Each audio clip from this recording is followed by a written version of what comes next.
ಎಲ್ಲರಿಗೂ ಕೂಡ ನಮಸ್ತೆ. ಈ ವಿಡಿಯೋದಲ್ಲಿ ನಾವು ಜ್ಯೋತಿಷ್ಯ ಶಾಸ್ತ್ರ ಹಾಗೂ ಪ್ರಶ್ನಾಶಾಸ್ತ್ರದಲ್ಲಿ ಅತ್ಯಂತ ಪ್ರಧಾನವಾದಂತಹ ಮುಖ್ಯವಾದಂತಹ ದ್ವಾದಶ ಭಾವ ಅನ್ನುವಂಥ ಒಂದು ವಿಚಾರದ ಬಗ್ಗೆ ನೋಡುವ.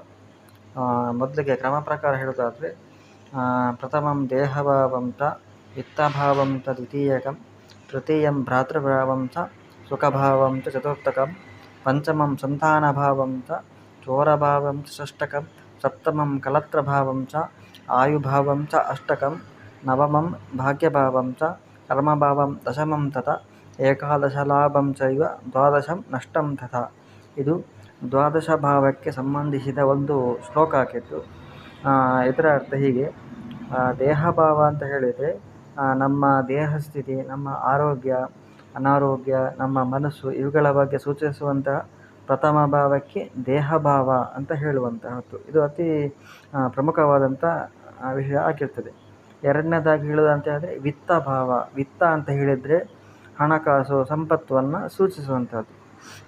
ನಾವು ಮಾಡುವಂತಹ ವ್ಯವಹಾರ, ಅದರಿಂದ ನಮಗಾಗುವಂಥ ಲಾಭ ಅಥವಾ ನಷ್ಟ, ನಮ್ಮ ವ್ಯವಹಾರದ ಸ್ಥಿತಿಗತಿ ಇವುಗಳ ಬಗ್ಗೆ ಸೂಚಿಸುವಂಥದ್ದು ವಿತ್ತಭಾವ ಅಂತ ಹೇಳಿ ಆಗಿರ್ತದೆ.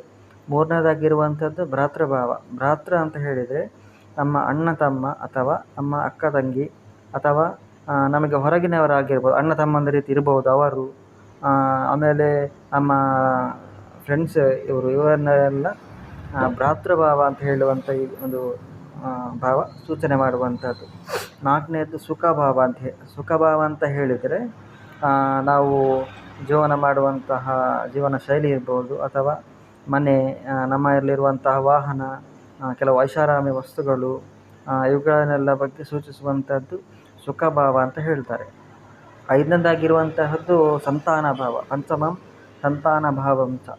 ಸಂತಾನ ಭಾವ ಅಂತ ಹೇಳಿದರೆ ನಮ್ಮಲ್ಲಿರುವಂತಹ ಮಕ್ಕಳು, ಆಮೇಲೆ ಮಕ್ಕಳಂತ ಹೇಳಿದರೆ ದತ್ತು ಮಕ್ಕಳು ಕೂಡ ಆಗ್ತಾರೆ, ಅಥವಾ ನಾವು ಯಾರನ್ನ ಇನ್ನೊಬ್ಬರನ್ನು ಮಕ್ಕಳ ರೀತಿ ನೋಡ್ತೇವೆ ಅವರು ಕೂಡ ಸಂತಾನ ಭಾವ ಅಂತ ಹೇಳುವಂತಹ ಇದರಲ್ಲಿ ಬರ್ತದೆ. ಪಂಚಮ ಭಾವವನ್ನು ನಮ್ಮ ಆರಾಧ್ಯ ದೇವರ ಭಾವ ಅಂತ ಹೇಳಿ ಕೂಡ ಕೆಲವೊಂದು ಗ್ರಂಥಗಳಲ್ಲಿ ಉಲ್ಲೇಖ ಮಾಡಿದ್ದಾರೆ. ಇದು 5ನೇ ಭಾವದ ವಿಚಾರ. ಷಷ್ಠಮಂ ಚೋರಭಾವಂ ಚ. 6ನೇದಾಗಿರುವಂತಹದ್ದು ಚೋರಭಾವ. ಚೋರ ಅಂತ ಹೇಳಿದರೆ ಕಳ್ಳ. ಇಲ್ಲಿ ಕಳ್ಳರ ಅಂತ ಹೇಳಿ ಮಾತ್ರ ಅಲ್ಲ, ಕಳ್ಳರು, ನಮಗೆ ನಷ್ಟ ವಸ್ತುಗಳು, ಆಮೇಲೆ ನಮಗೆ ಬೀಳುವಂತಹದ್ದು, ಮೈಕೈಗೆ ಗಾಯ ಆಗುವಂತಹದ್ದು, ಸಾಲ ಇವುಗಳ ಬಗ್ಗೆ ಸೂಚಿಸುವಂಥದ್ದು 6ನೇ ಭಾವದಂಥ ಚೋರಭಾವ. ಸಪ್ತಮಂ ಕಲತ್ರಭಾವಂ ಚ. 7ನೇದಾಗಿ ಕಲತ್ರಭಾವ.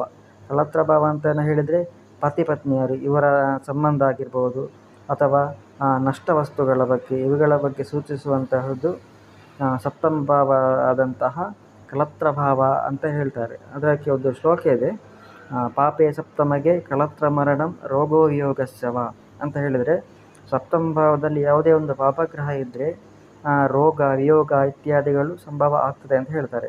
ಅದೇ ಸೌಮ್ಯ ಸಪ್ತಮಗೆ ವಿವಾಹ ಘಟನಂ ನಷ್ಟಾರ್ಥ ಲಾಭಂ ತಥಾ. ಅಂದರೆ ಯಾವುದೇ ಒಂದು ಸೌಮ್ಯ ಗ್ರಹಗಳು ಸಪ್ತಮ ಸ್ಥಾನದಲ್ಲಿ ಇದ್ದರೆ ವಿವಾಹದ ಶುಭ ಮಂಗಲ ಕಾರ್ಯ, ಅಥವಾ ಕೆಲವು ನಷ್ಟ ಆದಂತಹ ಕದ್ದು ಹೋದಂಥ ಬಿಸಾಡಿ ಹೋದಂಥ ವಸ್ತುಗಳು ಇವುಗಳ ಲಾಭ ಇವುಗಳನ್ನೆಲ್ಲ ಸೂಚಿಸುವಂಥದ್ದು ಸಪ್ತಮ ಭಾವದಲ್ಲಿರುವಂಥ ಸೌಮ್ಯ ಗ್ರಹಗಳು ಆಗಿರ್ತದೆ. ಅಷ್ಟಮಂ ಆಯುಭಾವಂ ಚ. ಅಂದರೆ ನಮ್ಮ ಆರೋಗ್ಯ ಸ್ಥಿತಿ, ನಮ್ಮ ದೇಹದಲ್ಲಿರುವಂತಹ ರೋಗ ಇತ್ಯಾದಿಗಳ ಬಗ್ಗೆ ಇವುಗಳನ್ನೆಲ್ಲ ಸೂಚಿಸುವಂತಹದ್ದು, ನಮಗೆ ಆಗುವಂಥ ತೊಂದರೆಗಳನ್ನೆಲ್ಲ ಸೂಚಿಸುವಂತಹದ್ದು ಅಷ್ಟಮ ಸ್ಥಾನ, ಅಂದರೆ ಅಷ್ಟಮ ಭಾವ ಅಂತ ಹೇಳ್ತಾರೆ. ನವಮಂ ಭಾಗ್ಯಭಾವಂ ಚ. ಭಾಗ್ಯಭಾವ ಅಂತ ಹೇಳಿದರೆ ನಾವು ಉದಾಹರಣೆಗೊಂದು ವ್ಯವಹಾರವನ್ನು ಮಾಡ್ತೇವೆ, ಆದರೆ ನಮಗೆ ಕೆಲವೊಂದು ವಿಚಾರದಲ್ಲಿ ಲಾಭ ಆಗ್ತದೆ, ಇನ್ನು ಕೆಲವೊಂದು ಸರಿ ಲಾಭಕ್ಕಿಂತ ಜಾಸ್ತಿ, ನಾವು ಎನಿಸೋದಕ್ಕಿಂತ ಜಾಸ್ತಿ ನಮಗೆ ಲಾಭ ಆಗ್ತದೆ. ಇದನ್ನು ಭಾಗ್ಯ ಅಂತ ಹೇಳುವಂಥದ್ದು. ಇದು ಇಷ್ಟು ಮಾತ್ರ ಅಲ್ಲ, ಬೇರೆ ಬೇರೆ ವಿಷಯದಲ್ಲಿ ನಮಗೆ ಆಗುವಂಥ ಲಾಭ ಸುಖ ಇವುಗಳನ್ನು ಸೂಚಿಸುವಂಥದ್ದು ನವಮ ಭಾವ, ಅಂದರೆ ಭಾಗ್ಯಸ್ಥಾನ ಭಾಗ್ಯಭಾವ ಅಂತ ಹೇಳುವಂಥದ್ದು. ದಶಮಂ ಕರ್ಮಭಾವಂ ಚ. ಅಂದರೆ ನಾವು ಮಾಡುವಂತಹ ಕೆಲಸದ ವ್ಯಕ್ತಿಗಳು ಇವುಗಳನ್ನೆಲ್ಲ ಸೂಚಿಸುವಂಥ ಕೆಲಸದ ಜಾಗ ಇತ್ಯಾದಿಗಳನ್ನೆಲ್ಲ ಸೂಚಿಸುವಂತಹದ್ದು ದಶಮ ಭಾವ, ಅಂದರೆ ಕರ್ಮಭಾವ ಅಂತ ಹೇಳ್ತಾರೆ. ನಾವು ಮಾಡುವಂಥ ವ್ಯವಹಾರ ಯಾವ ರೀತಿ ಇರ್ತದೆ, ವ್ಯವಹಾರ ಮಾಡುವಂತಹ ಜಾಗ, ಇವುಗಳಿರುವಂಥ ಶುಭ ಹಾಗೂ ಅಶುಭ ಫಲ ಇವುಗಳನ್ನೆಲ್ಲ ದಶಮ ಭಾವ ಕರ್ಮಭಾವ ಸೂಚನೆ ತೋರಿಸುವಂಥದ್ದು. ಏಕಾದಶಮ ಲಾಭಭಾವಂ ಚ. 11ನೇದಾದ ಲಾಭಭಾವ ಅಂತ ಹೇಳ್ತಾರೆ, ಅಥವಾ ಲಾಭಸ್ಥಾನ ಅಂತ ಕೂಡ ಹೇಳ್ತಾರೆ. ಲಾಭಭಾವ ಅಂತ ಹೇಳಿದರೆ ನಮಗೆ ಯಾವ ವಿಷಯದಿಂದ ನಮಗೆ ಲಾಭ ಆಗ್ತದೆ, ಅಥವಾ ಯಾವ ವ್ಯವಹಾರದಲ್ಲಿ ನಾವು ಮುಂದುವರೆದು ನಮಗೆ ಜೀವನದಲ್ಲಿ ಸುಖ ಸಿಗ್ತದೆ, ಇವುಗಳನ್ನು ತೋರಿಸುವಂಥದ್ದು ಏಕಾದಶಮ ಅಂದರೆ ಲಾಭಭಾವ ಅಂತ ಹೇಳ್ತಾರೆ. 12ನೇದಾಗಿ ಕೊನೆಯ ಭಾವ ಅಂತ ಹೇಳಿದರೆ ನಷ್ಟಭಾವ ಅಂತ ಹೇಳುವಂಥದ್ದು. ನಷ್ಟ ಅಂತ ಹೇಳಿದರೆ ನಾವು ಕೆಲವೊಂದು ಜಾಗದಲ್ಲಿ ಬೀಳುವಂತಹದ್ದು, ವಾಹನದಿಂದ ಪೆಟ್ಟಾಗುವಂಥದ್ದು, ಅಥವಾ ನಾವು ಮಾಡೋ ವ್ಯವಹಾರದಲ್ಲಿ ನಷ್ಟ ಆಗುವಂತಹದ್ದು, ಲಾಸ್ ಆಗುವಂಥದ್ದು, ಇವುಗಳನ್ನೆಲ್ಲ ಹಣದ ವಿಚಾರದಲ್ಲಿ ಆಗುವಂಥ ಕೆಲವೊಂದು ಸಣ್ಣ ಪುಟ್ಟ ಕಿರಿಕಿರಿ ಇತ್ಯಾದಿಗಳನ್ನು ಸೂಚಿಸುವಂತಹದ್ದು ದ್ವಾದಶ 12ನೇ ಭಾವವಾದಂಥ ನಷ್ಟಭಾವ ಅಂತ ಹೇಳುವಂಥದ್ದು. ಇದು ಮೇಲೆ ತಿಳಿಸಿದಂತೆ ಈ ಮಾಹಿತಿ ಜ್ಯೋತಿಷ್ಯ ಹಾಗೂ ಪ್ರಶ್ನಾಶಾಸ್ತ್ರದಲ್ಲಿ ಅತ್ಯಂತ ಮುಖ್ಯವಾದಂತಹ ಪ್ರಧಾನವಾಗಿರುವಂತಹ ಒಂದು ವಿಷಯ ಆಗಿರ್ತದೆ. ಈ ವಿಷಯವನ್ನು ನಾವು ಕರೆಕ್ಟಾಗಿ ತಿಳ್ಕೊಂಡ್ರೆ, ಅಂದರೆ ಉದಾಹರಣೆ ಹೇಳೋದಾದರೆ ಇವಾಗ ಒಂದು ಲಾಭಸ್ಥಾನ ಅಂತ ಹೇಳಿದೆ.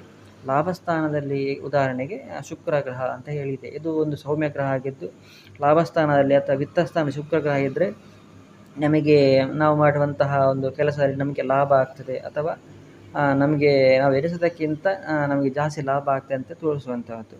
ಹಾಗೂ ಕೆಲವೊಂದು ಭಾವಗಳಿಗೆ ಗುರುವಿನ ದೃಷ್ಟಿ ಅಂತ ಹೇಳುವಂತಹದ್ದು ಅತಿ ಅಗತ್ಯವಾಗಿ ಇರ್ತದೆ. ಇದು ಈ ವಿಷಯ ಇದರಲ್ಲಿ ದ್ವಾದಶ ಭಾವ ಅಂತ ಹೇಳುವಂತಹ ಒಂದು ವಿಚಾರ ಬಗ್ಗೆ ನಾವು ನೋಡಿದ್ದೇವೆ. ಮುಂದಿನ ವಿಡಿಯೋದಲ್ಲಿ ಇದರ ಬಗ್ಗೆ ಇನ್ನಷ್ಟು ಹೆಚ್ಚಿನ ಮಾಹಿತಿ ನಾವು ತಿಳ್ಕೊಳ್ಳೋಣ. ಈ ನೋಡಿದಂಥ ಎಲ್ಲರಿಗೂ ಕೂಡ ಧನ್ಯವಾದ.